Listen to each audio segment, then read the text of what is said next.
Ok, Santiago, empezamos. A ver, bueno, hace poco has lanzado El Gran Escape, pues, ¿no? Que es tu regreso a la literatura infantil. ¿Qué sientes ahora después de volver a eso? He pasado un año muy familiar, después de hacer muchos libros, sobre todo muy políticos o muy periodísticos. Este año tenía ganas de divertirme, de jugar más con la fantasía, de meterme menos en líos. Y este libro lo hice con mi hijo. Él participó mucho, íbamos al zoológico, él contaba historias. Entonces, traerlo aquí al Perú y traer a mi hijo que ha venido conmigo para que vea de dónde viene y lo que hemos hecho juntos es especialmente emocionante. Este es un libro muy personal. Entonces habías sacado libros para niños. Por ejemplo, recuerdo que habías sacado uno del dragón enamorado, Rugor. Pero entonces, ahora me decías a tu hijo que también colaboró, Sofía, que ha cambiado cómo estás escribiendo libros para niños desde que eres padre. Por lo menos, desde que tengo hijos, creo que ha cambiado, que ya puedo hacer un focus group. Ya les cuento a ellos los cuentos y entonces no escribo solo, realmente ellos van diciéndome qué les gusta, ellos van haciendo preguntas y voy escribiendo con ellos, ¿no? Y aparte de ser una experiencia distinta y muy rica de escribir, es una experiencia, es una manera diferente de jugar con mi hijo y de estar juntos, ¿no? Que es lo mismo que para leer. Es decir, también leo con él, comentamos lo que leemos. Creo que leer cuando eres niño es algo que haces en familia y eso es muy bonito. Eso cuando tus padres leen, porque en muchos casos no tienes esa suerte. Sí, no era mi caso, en mi familia siempre se leyó mucho. Yeah. Y lo que pasa es que muchos padres quieren que sus hijos lean, pero no leen ellos. Pero en mi casa no hubo que hacer fomento de la lectura porque ellos leían y lo disfrutaban. Y creo que si un niño ve que los padres leen y lo disfrutan, él también va a leer, ¿no? Se convierte en un proceso natural. Sí, no tienes que explicarle a nadie por qué tiene que gustarle el fútbol. Ve que la gente disfruta del fútbol, se lo pasa bien ahí y le va gustando. Y lo mismo pasa con la lectura. Ok, entonces, bueno, hace un poquito yo estaba leyendo un artículo en The Guardian. Es un escritor llamado Jonathan Myerson. Él menciona de que escribir libros para niños puede ser más difícil que escribir libros para adultos, porque los niños son un público muy exigente. ¿Has notado con tus hijos?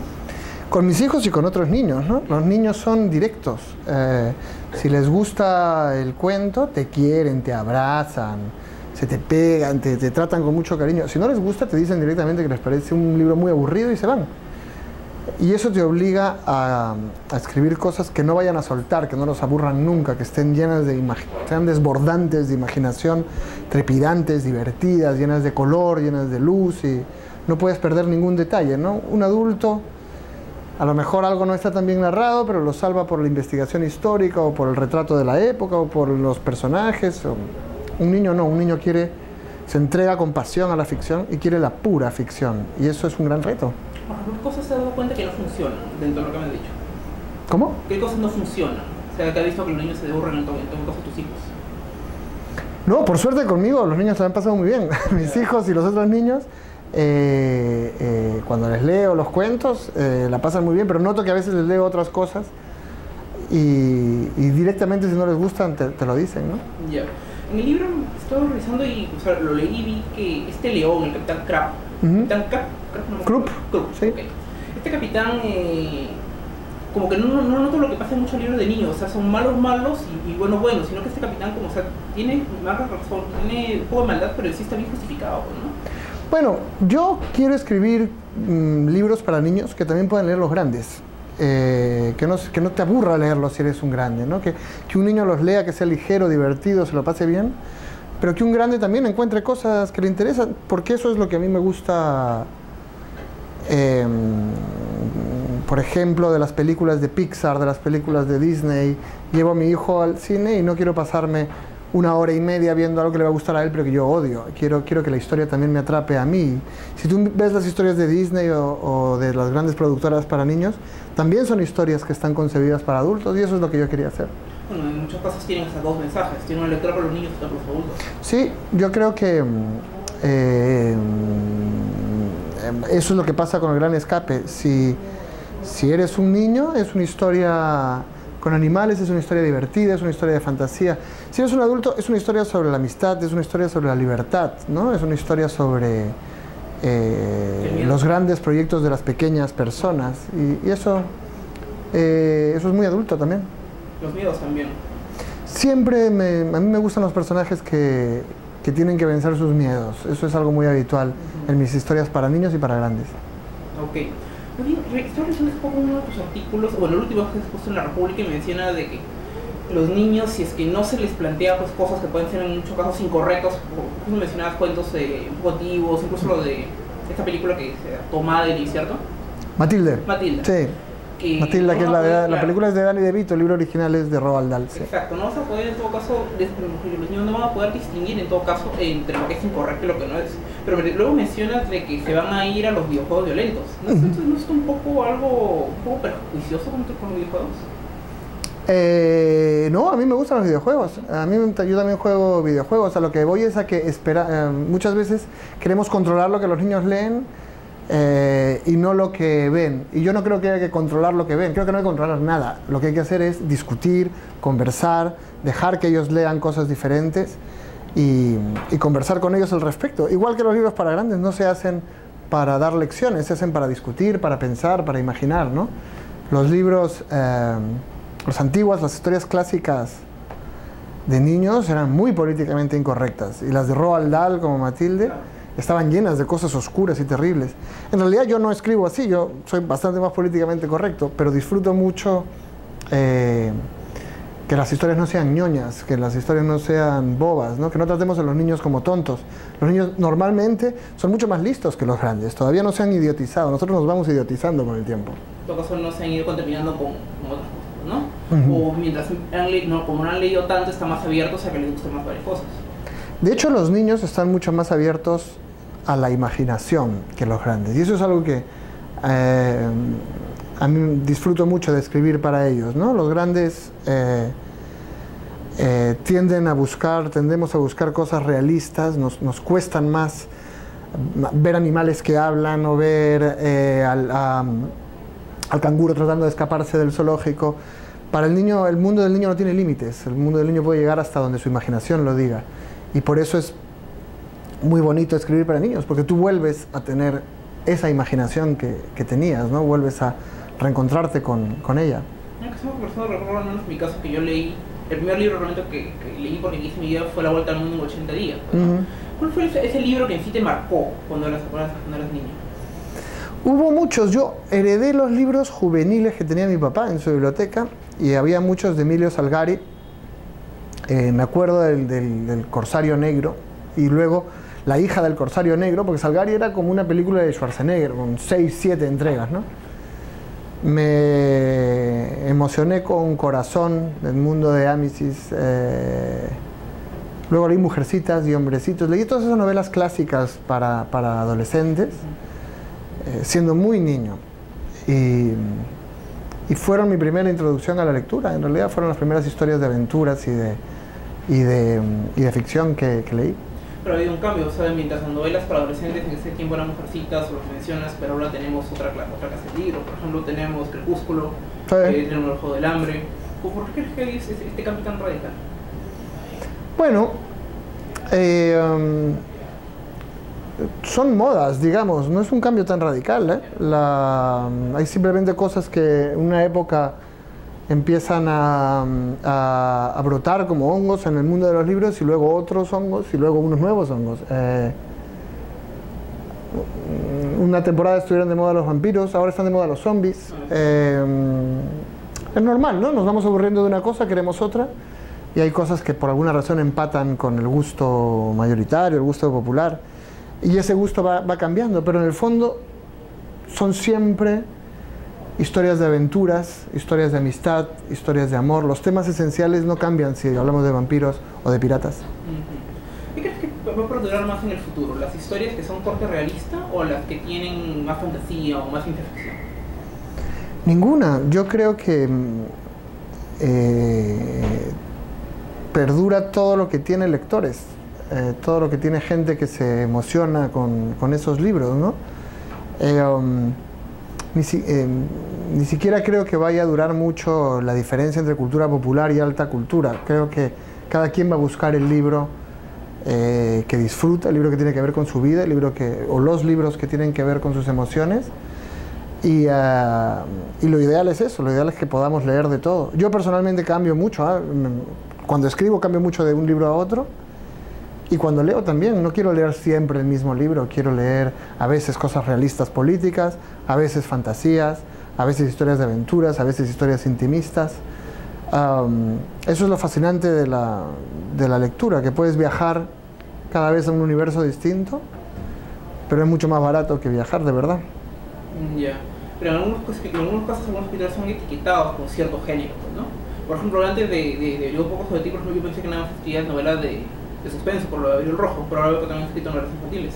¿Nunca te has preocupado sobre las etiquetas? Sí me he preocupado, he tratado de evitarlas. Yeah. Y lo he conseguido. Cada una de mis novelas, cada uno de mis libros es muy diferente. Nunca he querido ser encasillado en un tipo de libros. Lo que ves es que hay algunos lectores que han llegado a ti por un libro, otros lectores que han llegado a ti por otro libro, y eso me gusta. Si empiezas a repetirte, dejas de crear, y si dejas de crear estás muerto como artista. Ya, también dicen de que cuando uno llega a la perfección es que está muerto, ¿no? Bueno, yo no creo que haya llegado nunca a la perfección, por suerte. Tampoco estoy seguro de si haya perfección, ¿eh? Los libros son imperfectos porque las personas somos imperfectas. Y esa es también la magia que tienen. Si hubiese una perfección, ya nadie tendría por qué escribir otro libro. Pero de nuevo el tema de los niños, ¿te preocupa la comprensión lectora? Porque este es un grave problema en el Perú. Sí, me preocupa mucho, y de hecho estoy haciendo campaña y hablando en público para, por ejemplo, que se renueve la ley del libro, ¿no? Que es una manera no de apoyar a los autores, sino de apoyar a los lectores, que son los que compran esos libros, y no solo los lectores de libros, sino no solo los lectores de novelas o de libros infantiles, sino los lectores de libros de formación profesional, los lectores de libros de ciencia, los lectores de libros de matemática. Los informes internacionales PISA, en los que participa Perú, nos ponen en último lugar en casi todas las categorías, inclusive comprensión de lectura. Y tenemos que resolver eso, es muy importante resolver eso. Me gusta, una cosa añadida que me gusta de escribir para niños, es que siento que contribuyes a que la gente se forme leyendo, y eso te hace un poco más útil de lo normal. Ya. Bueno, hace un ratito me conversaba con el asistente y me decía que tú no tienes celular. Aquí no. ¿No?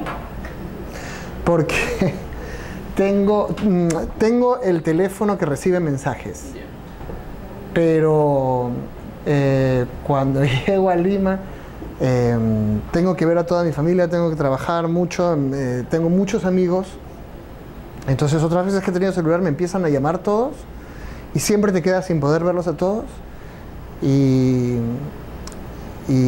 te da mucha pena no poder verlos a todos. Entonces realmente prefiero comunicarme con los más importantes, los más cercanos de mi familia y mis amigos, y comunicarme bien con ellos, que comunicarme con todo el mundo, porque luego te parece que todo el mundo está bien.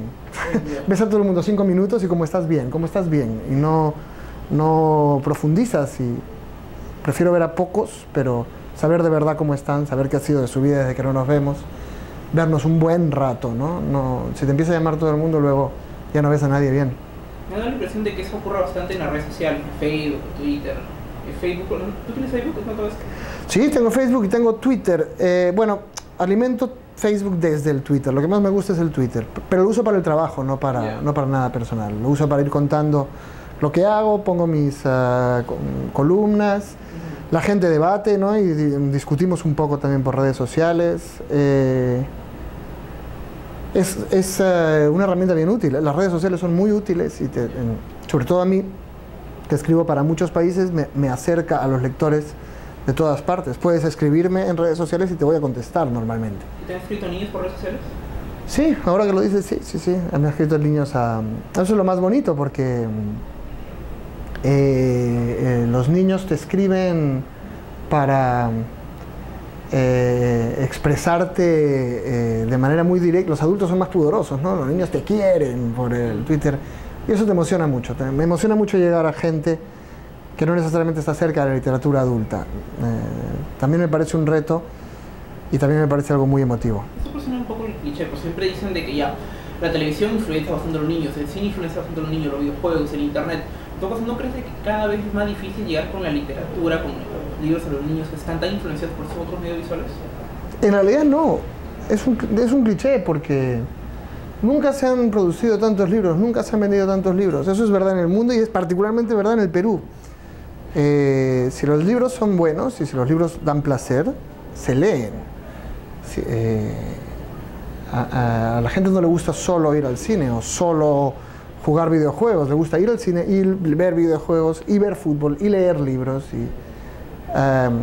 Creo que muchas veces ha sido un error de los escritores, un error nuestro, presentar la cultura y los libros como una cosa, como una tarea escolar que es un peñazo, pero lo tienes que hacer porque es bueno para ti. No, leer es un placer, es igual que ver las películas, es igual que jugar videojuegos, aunque desarrollas muchas más cosas de capacidades cognitivas y de imaginación, pero tú aprendes a hacerlo porque es un placer, no porque sea obligatorio. Me queda la curiosidad, ¿qué videojuegos has jugado últimamente? FIFA, siempre juego el FIFA 14. Además, realmente no sé nada de fútbol, nunca veo fútbol, pero me encanta el juego de la FIFA. Yo soy Messi. Bueno, esto es lo contrario, hay gente que le gusta mucho el fútbol, pero luego ya la continúa pues en la... No, a mí no me interesa mucho el fútbol, pero me encanta el juego de la FIFA. Y con mi hijo jugamos mucho uno de Gru. ¿Sabes la película de Gru? Mi villano favorito. Ah, claro, sí. Jugamos el juego de los Minions, bastante. Pero ahorita hay otros videojuegos, por ejemplo, que cada vez salen que ya son más orientados a la historia, por ejemplo. No sé si te has interesado por alguno de ellos. La narración, así como un elemento narrativo. Civilization, ¿quieres decir uno de estos juegos de estrategia? No, sino como uno, por ejemplo, que tiene una historia que ya, cierto personaje que pasa por tantas situaciones, o sea, que está más contado como si fuera una película. Hay varios juegos. No sé, ¿a cuál te refieres? Bueno, hay uno que se llama The Last of Us, no sé si habrás escuchado de él. No, ¿The Last of? The Last of Us. No, ¿cómo es?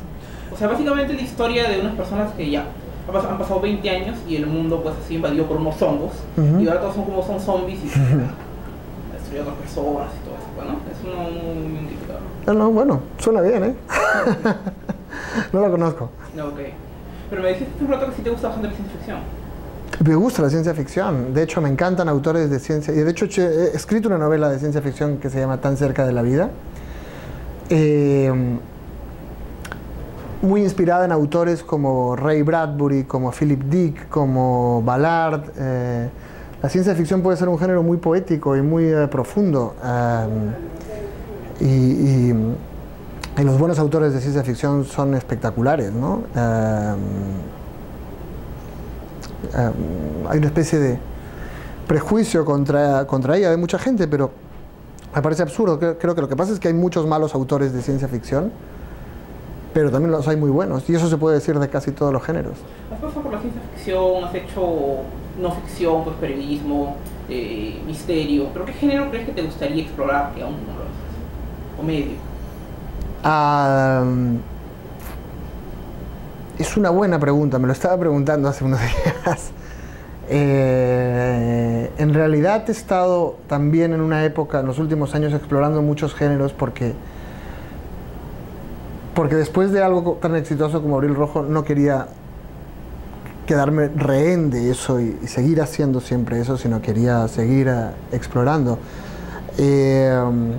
Pero de hecho lo próximo, la novela que acabo de terminar y que empiezo a corregir, vuelve a ser un thriller político y vuelve a estar vinculado a la historia latinoamericana y vuelve a tener mucho humor negro. Y creo que esos son elementos que se van a quedar en mi trabajo al menos una buena temporada. Ok, muchas gracias, Santiago. Gracias a ti.